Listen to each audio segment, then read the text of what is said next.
J'invite tous les Français qui veulent rester libres à m'écouter et à me suivre. Les médias se déchaînent pour tenter de nous atteindre de leurs flèches venimeuses. Cet antidote, c'est le podcast. Salut, c'est Livo, je découpe les journaux avec mon micro.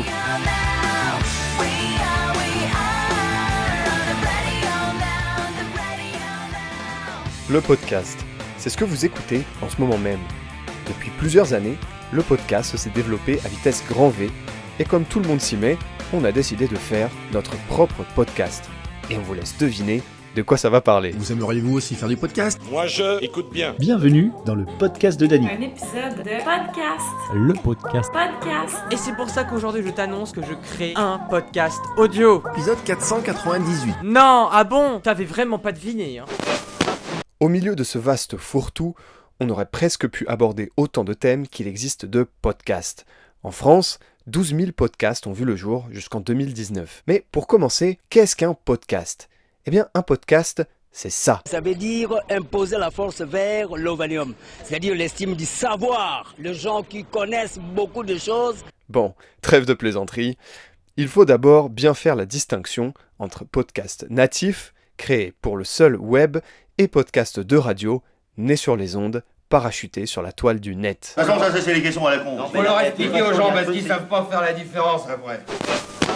Une différence que nuance Candice Marshall, cofondatrice de la boîte de production Audio Boxon. Le podcast est créé spécifiquement pour le net et tout ce qui est son déjà diffusé sur le linéaire, donc dans les radios, et qui est rediffusé sous un format, j'allais dire technologique de podcast, est du replay ou de la rediffusion. Le podcast, c'est le média du temps.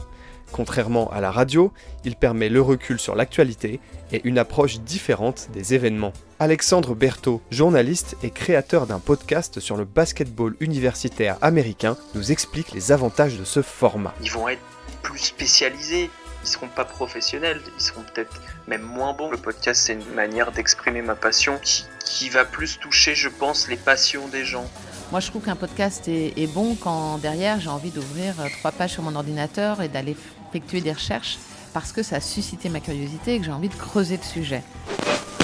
Le podcast, avec son ton libre, permet au journaliste de se prêter à ses passions ou à ses envies, de renouer avec l'essence de son métier. Cela permet aux acteurs journalistiques ainsi qu'à des passionnés d'exprimer leurs paroles. Candice Marshall décrit cette liberté. Il y a une liberté dans la façon de le faire, c'est-à-dire qu'il y a une liberté dans les formes et les formats.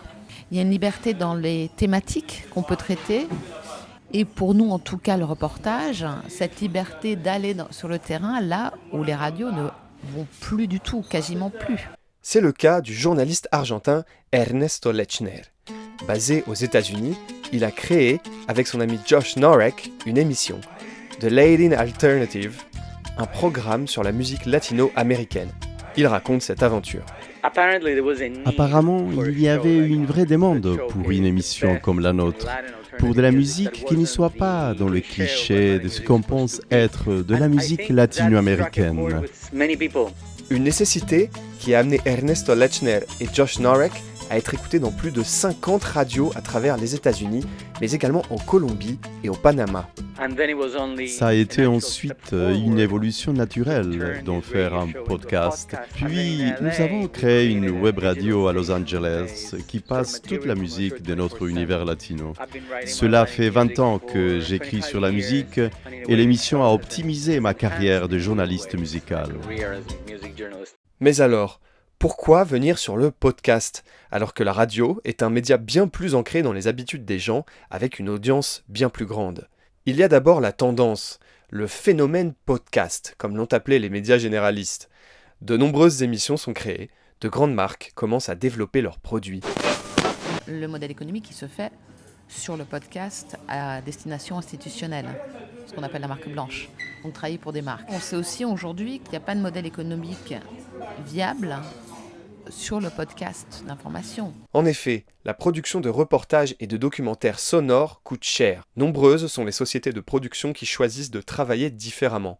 Il ne reste alors que peu de possibilités pour les journalistes, comme l'explique Olivier Minot, qui tient une chronique journalistique haute en couleur sur Arte Radio. Il n'y a que le service public qui fait ça, en tout cas sur les radios hertziennes, du documentaire ou de la fiction radiophonique. Il n'y en a pas sur les radios privées parce que ça coûte trop cher. Donc se faire de l'argent en faisant des beaux programmes radio, non, ça marche pas.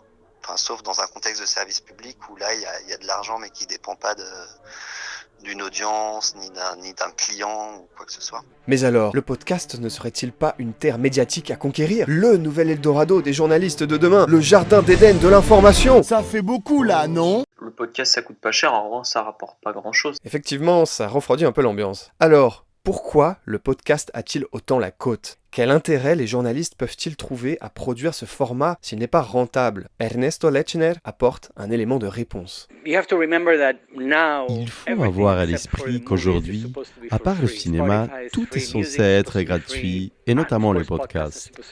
On gagne un petit peu d'argent à travers les diffusions de notre émission. Mais en même temps, nous avons reçu beaucoup de propositions de travail grâce à la réputation de notre podcast. Il agit comme une fenêtre et les gens entendent parler de nous et nous recrutent pour travailler comme superviseur musical dans le cinéma, par exemple. Nous avons donc indirectement gagné de l'argent. Pour le moment, le podcast ne tend pas à avoir plus de place dans le paysage médiatique français. Il est une formidable vitrine pour les journalistes, un défenseur de liberté de ton, un vecteur pour des thématiques sociétales montantes comme le féminisme ou les nouvelles technologies, mais pas encore le veau d'or que beaucoup espéraient. Qu'importe, le podcast continuera d'évoluer et nous de l'écouter avec toujours le même plaisir, que ce soit à la radio ou en surfant sur les ondes du web.